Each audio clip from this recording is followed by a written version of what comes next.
जतिसुकै सहरमा बसे पनि मन चाहिँ गाउँमै हुने रहेछ क्या। मलाई चाहिँ सहर खासै फापेन जस्तो लाग्छ यार। मलाई चाहिँ गाउँ नै प्यारो लाग्छ। मेरो लागि चाहिँ गाउँ चाहिँ स्पेसल छ मेरो लागि। गाउँको मेरो घर जुन घरमा चाहिँ मेरो सुरुवात भएको थियो जर्नी। हामी जस्तो सुकै राम्रो ठाउँमा किन नपुगौँ, जस्तो सुकै राम्रो ठाउँमा बसोबास गरे पनि, जस्तो सुकै राम्रो खाएर हिँडे पनि आफ्नो जन्मथलोको माया चाहिँ धेरै हुने रहेछ होइन। धेरै याद पनि आउने रहेछ। 5 स्टार होटलमा बसेर मजाले खाँदै हुनुहुन्छ भने पनि तर गाउँमा गुन्द्री ओछ्याएर खाएको खाना नै बेस्ट जस्तो लाग्छ मलाई चाहिँ। गाउँको रुख बोट बिरुवा सबको याद आउने क्या। फोटो हेऱ्यो बस्यो अब फर्किन्छु म बिस्तारै भन्ने हुन्छ होइन।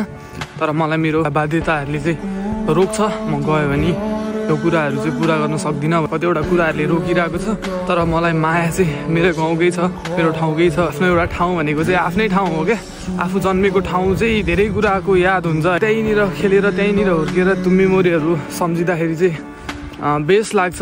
सुकै राम्रो किन नहोस्, जस्तो सुकै राम्रो ठाउँमा पुगे पनि आफ्नो जन्मथलो चाहिँ आफ्नो जन्मथलो हुन्छ जस्तो लाग्छ क्या। अनि त्यही हो मलाई चाहिँ बेस्ट लाग्छ होइन। फेरि फर्केर आउनेछु म त्यो ठाउँमा। अब 1 वर्ष छ, 1 वर्षपछि फर्किन्छु। अनि फेरि म एकचोटि गाउँ जान्छु।